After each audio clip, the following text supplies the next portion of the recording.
I now give the floor to Her Excellency Agnes Mary Chimbiri Molande, Chair of Delegation of Malawi.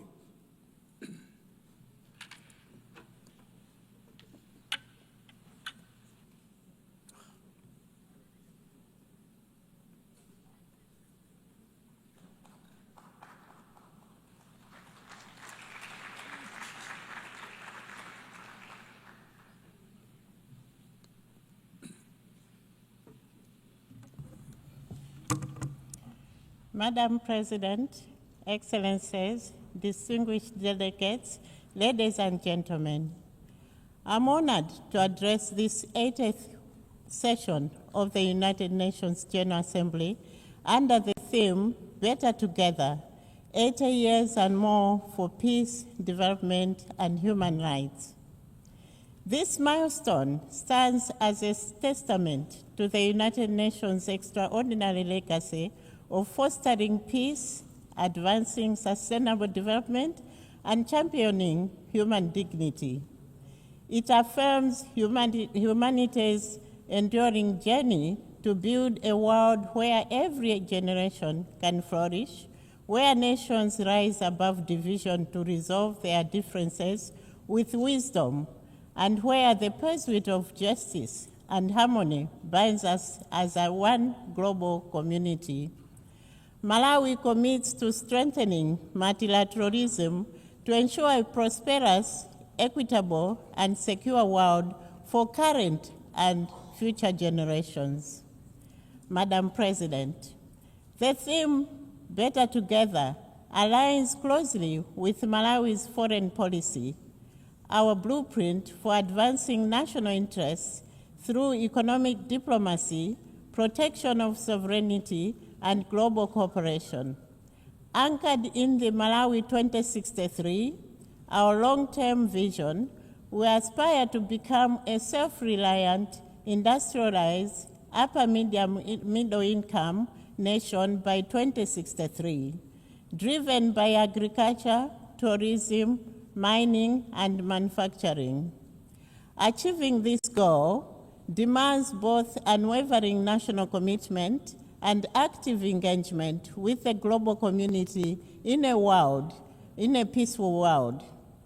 While sovereignty remains the cornerstone of our identity to ensure the protection of territorial integrity and natural resources, our policy equally recognizes that global collaboration is essential. In this spirit, Malawi will continue to uphold the principles of the UN Charter, promote good neighborliness, and respect the sovereign equality of all states to advance peaceful coexistence and regional, continental, and global stability. Madam President, building on our unwavering commitment to sovereignty and collaborative partnerships, the Republic of Malawi firmly acknowledges that peace and security serve as fundamental pillars for sustainable development. Guided by the principle of Ubuntu and recognizing our shared humanity, the Republic of Malawi has consistently demonstrated her dedication to international peace and contributing a significant number of troops and police personnel to various United Nations missions across the globe. The Republic of Malawi is resolute in its commitment to preventive diplomacy and actively promoting dialogue, impartiality, and effective conflict resolution as essential strategies for fostering stability.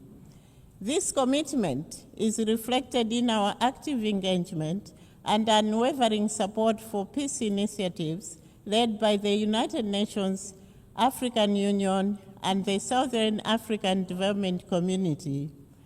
We believe that collaborative efforts are essential in addressing multifaceted challenges that threaten global peace and the rules-based order.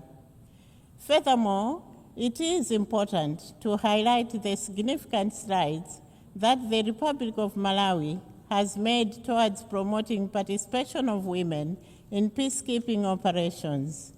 The Republic of Malawi actively prioritizes the deployment of female peacekeepers in operational roles, recognizing their unique ability to connect with and address the specific needs and experiences of women in conflict zones.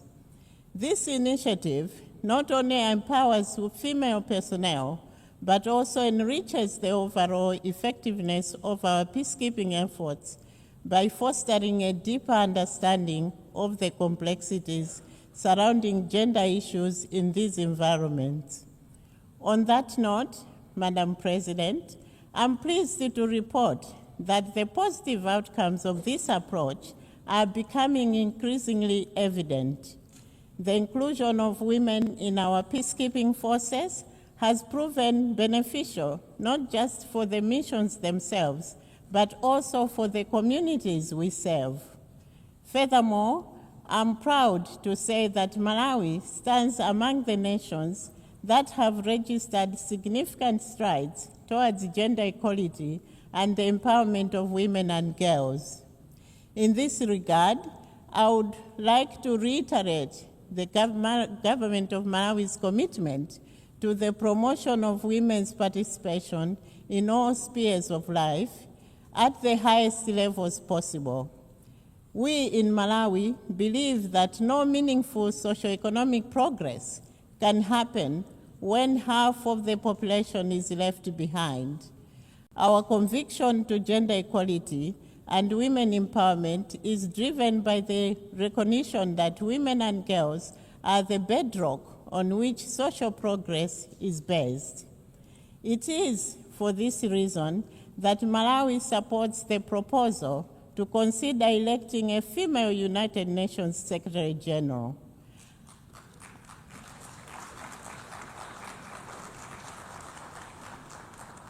At this juncture, let me express gratitude to all cooperating partners, including the United Nations, who have supported our efforts and initiatives on women empowerment, helping us to end child marriages, to reduce early pregnancies, to increase school completion rates for girls, and to ensure that increasing numbers of women participate meaningfully in our nation's affairs.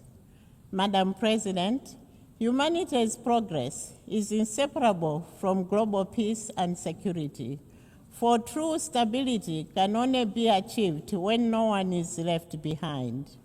Yet we have fallen short in narrowing inequality as the gap between rich and poor nations continues to widen, and developing countries like Malawi struggle with limited fiscal space, limited technology transfer, low productivity, and limited participation in global trade. Last year, we adopted the Pact of the Future, reaffirming our collective commitment to inclusive, resilient, and sustainable global governance and development. The Republic of Malawi, therefore, calls on the international community to foster an environment that supports inclusive growth, ensuring that its benefits reach the most vulnerable. To realize this vision, we must strengthen trade and investment as engines of prosperity and harness the transformative potential of science, technology, artificial intelligence, and private sector development for national and global development. Madam President, climate change stands as the most critical existential threat of our era, with its adverse effects disproportionately impacting developing nations like Malawi. Despite contributing minimally to global greenhouse gas emissions, the Republic of Malawi endures some of the most severe consequences of climate change. The increasing frequency and intensity of severe droughts, catastrophic floods, and destructive cyclones jeopardize food security by disrupting agricultural production, displacing vulnerable communities, and threatening hard-won developmental advancements. The Republic of Malawi has lived with this reality. Erratic weather patterns threaten our agricultural backbone, pushing vulnerable communities into food insecurity and economic despair, conditions that are ripe for discord. It is therefore important that our discussion on peace must be intrinsically linked to climate resilience, sustainable agriculture, and food sovereignty. Sovereignty, just like peace, is threatened by food insecurity.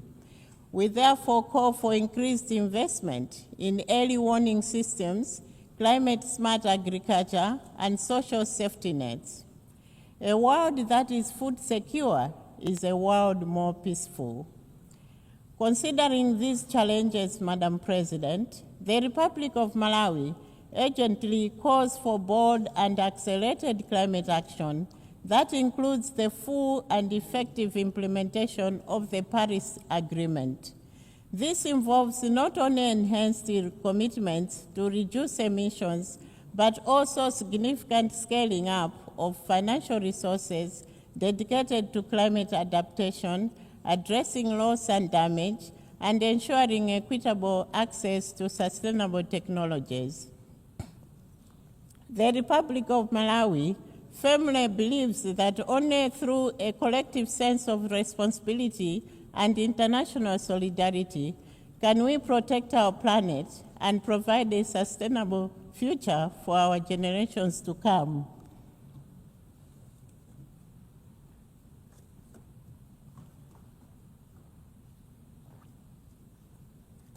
Beyond various agreements and boardroom meetings, time for action is now.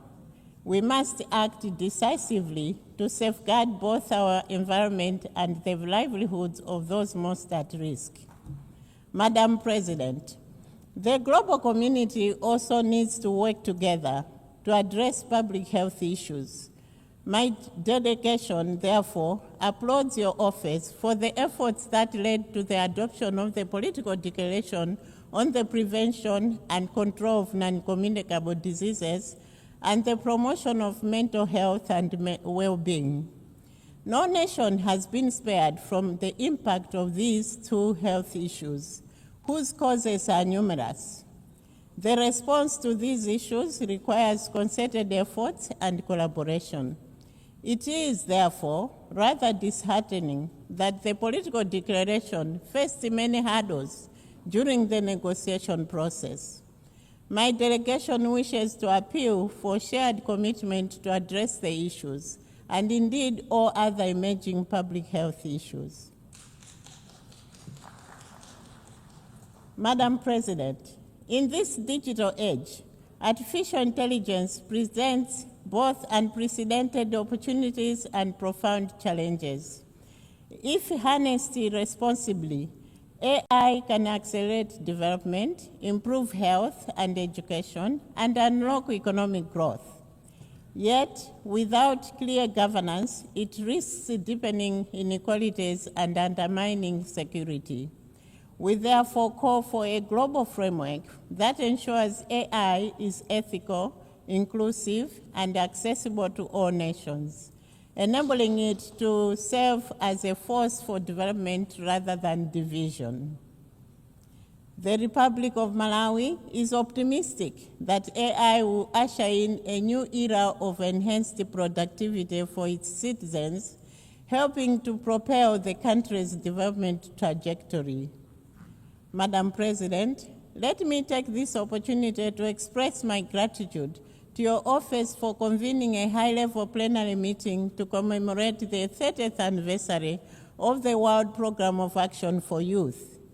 The youth make up a large proportion of the population of Malawi and indeed in Africa. They are an indispensable force for sustainable development. They are leaders, major actors and beneficiaries of investments and creators of wealth for today and tomorrow. It is for this reason that the government of Malawi developed the 2023-2028 National Youth Policy to demonstrate its commitment to place young people at the center of the national development agenda and to undertake reforms which support effective engagement of youth in policy development, implementation, and monitoring in all sectors. Two notable areas that the Republic of Malawi has proudly championed in relation to youth and development is the youth peace and security agenda and youth innovation and entrepreneurship. To that end, we are investing in education, vocational training, and meaningful political and economic participation of our youth. We have an inclusive national peace architecture that enables women and youth to participate as negotiators, mediators, and community leaders. We have also created a youth innovation fund that supports youth innovators and entrepreneurs to realize their dreams. We therefore urge the international community to create concrete pathways for youth inclusion in political and economic decision-making processes. Let us invest in their potential, not just fear their energy. To that end, the Republic of Malawi calls for investing for peace through a dedicated funding for youth-led peace building. Madam President, in closing, the Republic of Malawi reaffirms its unwavering commitment to multilateralism and to the central role of the United Nations in addressing the pressing challenges of our time. But let us be clear, noble mandates alone will not deliver results unless they are matched by the necessary resources, fairly allocated and predictably provided. Let us match our ambition with the resources required to deliver. Let us ensure fairness to those who contribute to the work of the United Nations. Let us pursue reforms that strengthen accountability and inclusivity. And let us build an organization that reflects the diversity of our membership and the hopes of our people. In this regard, Madam President, I would like to inform this Assembly that the Republic of Malawi remains resolute in her advocacy for equitable representation in the United Nations Security Council. This crucial reform is essential as it will ensure that diverse voices of capable nations are heard and considered in the decision-making processes that impact not just specific regions, such as the global north or global south, but the entire world. By fostering a more inclusive dialogue, we can collectively address pressing global challenges and promote a more just and balanced approach to international governance. No other time is suitable for this reform like now. Madam President, as we look beyond 80 years, Malawi envisions a revitalized United Nations, one that is agile, inclusive, and responsive to the needs of developing nations. The challenges of climate change, inequality, and digital transformation demand renewed collective action. In the spirit of better together, we call for a strengthened multilateral system that prioritizes peace, sustainable development, and human rights, ensuring a thriving planet for our children and grandchildren. Malawi stands ready to contribute to this shared vision, guided by our foreign policy and enduring principles of the United Nations. I thank you all. I thank the Chair of Delegation of Malawi.